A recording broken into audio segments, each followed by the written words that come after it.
देश में कोई पॉलिटिकल लीडर चारों तरफ से मुसीबत में फंसा दिख रहा है तो वो और कोई नहीं बल्कि कांग्रेस लीडर और leader of opposition Rahul Gandhi है। स्कैम के केस की बात हो या फिर डिफेमेशन की, उनका नाम हर जगह छाया हुआ है और way at present more than 10 plus cases में इन्वॉल्व है। पर अब धीरे धीरे ये मुसीबतें में कुछ चेंजेस देखने को मिल रही है और शायद अब राहुल गांधी अपने खिलाफ लगे एलिगेशंस की स्टोरी में कुछ चेंजेस ला रहे हैं। अभी बीते दिन एक सरप्राइजिंग टर्न ऑफ इवेंट में दिल्ली के राउस एवेन्यू कोर्ट ने ट्यूसडे यानी कि 29 जुलाई 2025 को ईडी की चार्जशीट पर कॉग्निजेंस लेने का ऑर्डर डिफर कर दिया। ये case Congress leaders Rahul Gandhi and Sonia Gandhi के खिलाफ है। स्पेशल जज विशाल गोगने ने मैटर को 7 से 8 अगस्त के लिए लिस्ट किया है ताकि कुछ क्लैरिफिकेशन ली जा सके। जहां कोर्ट ने ये स्टेप लिया है, वहीं राहुल गांधी और सावरकर पर पॉलिटिकल एंड लीगल टकराव का सिलसिला अब और तेज होता दिख रहा है। कांग्रेस के सीनियर लीडर और leader of opposition Rahul Gandhi ने पुणे की एक कोर्ट में एक बड़ी एप्लीकेशन फाइल की है और ये सिर्फ एक लीगल फॉर्मल स्टेप नहीं बल्कि एक पॉलिटिकल स्टेटमेंट भी लगता है। राहुल गांधी ने कोर्ट से डिमांड की है कि सत्याकी सावरकर, जो हिंदुत्व के प्रमुख लीडर विनायक दामोदर सावरकर के ग्रैंड नेफ्यू है, के खिलाफ कंटेम्प्ट ऑफ कोर्ट की प्रोसीडिंग्स शुरू की जाए।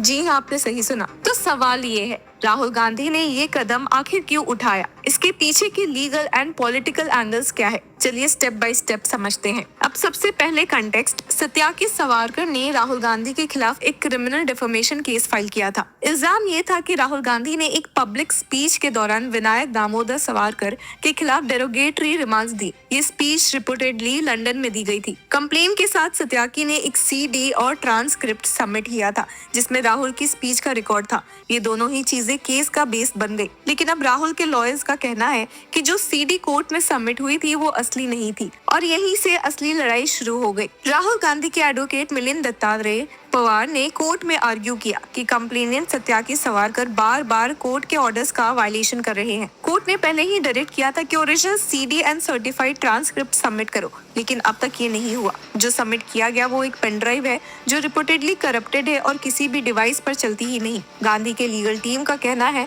कि विलफुल डिसओबीडियंस है, मतलब जानबूझकर कोर्ट के ऑर्डर को इग्नोर किया गया। और एप्लीकेशन में ये लिखा गया कि this had caused serious prejudice to the accused right to effectively prepare and conduct his defense.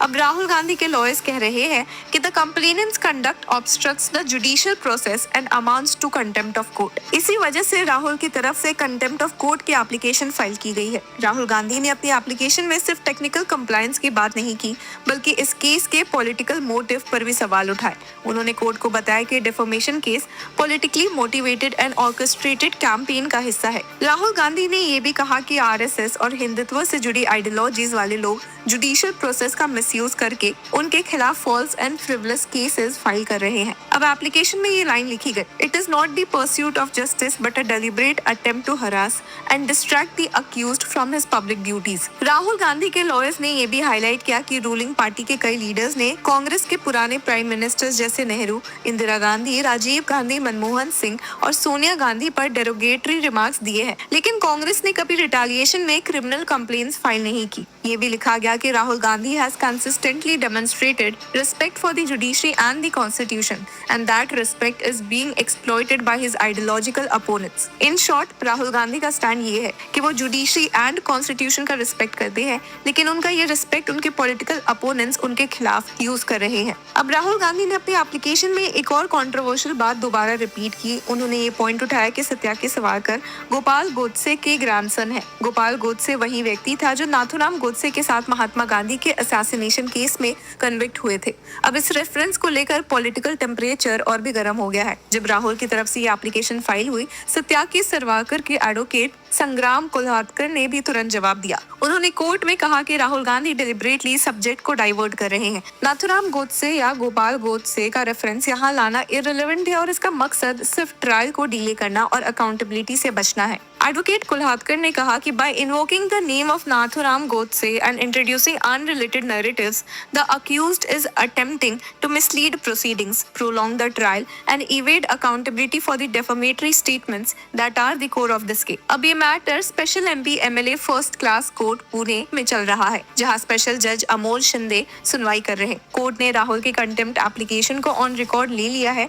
और अब इस पर अगला हियरिंग 13 अगस्त को होगा। पर इसमें लीगल एक्सपर्ट्स का क्या कहना है? तो लीगल सर्कल्स में इस केस को लेकर मिक्स्ड रिएक्शंस हैं। कुछ एक्सपर्ट्स कहते हैं कि राहुल गांधी की कंटेम्प्ट एप्लीकेशन एक स्ट्रॉन्ग टैक्टिकल मूव है, क्योंकि अगर कंप्लेनेंट ने असली एविडेंस प्रोड्यूस नहीं किया तो डिफेमेशन केस की फाउंडेशन ही वीक हो सकती है। और दूसरी तरफ कुछ लॉयर्स ये भी कहते हैं कि राहुल गांधी का पॉलिटिकल मोटिव हाईलाइट करना कोर्ट को कन्विंस करने के लिए रिस्की स्ट्रैटेजी हो सकती है, क्योंकि कोर्ट एविडेंस और प्रोसीजर पर ज्यादा फोकस करेगा, पॉलिटिकल आर्ग्यूमेंट्स पर नहीं। अब इस केस के पॉलिटिकल इम्पैक्ट को इग्नोर नहीं किया जा सकता। कांग्रेस अब इसे पॉलिटिकल वेंडेटा के रूप में प्रोजेक्ट करेगी, जिसमें राहुल को टारगेट किया जा रहा है, क्योंकि वो रूलिंग पार्टी के खिलाफ खड़े होते हैं। वहीं बीजेपी और हिंदुत्व सपोर्टर्स जैसे राहुल गांधी के एंटी सवारकर और एंटी हिंदुत्व स्टैंड का नेचुरल फॉल आउट कहकर जस्टिफाई करेंगे। यानी ये मैटर कोर्ट के अंदर का भी है और कोर्ट के बाहर का भी। पब्लिक ओपिनियन और पॉलिटिकल माइलेज दोनों की लड़ाई चल रही है। तो आगे क्या? अब सबकी नजर 13 अगस्त पर होगी। तब कोर्ट डिसाइड करेगा कि कंटेम्प्ट प्रोसीडिंग्स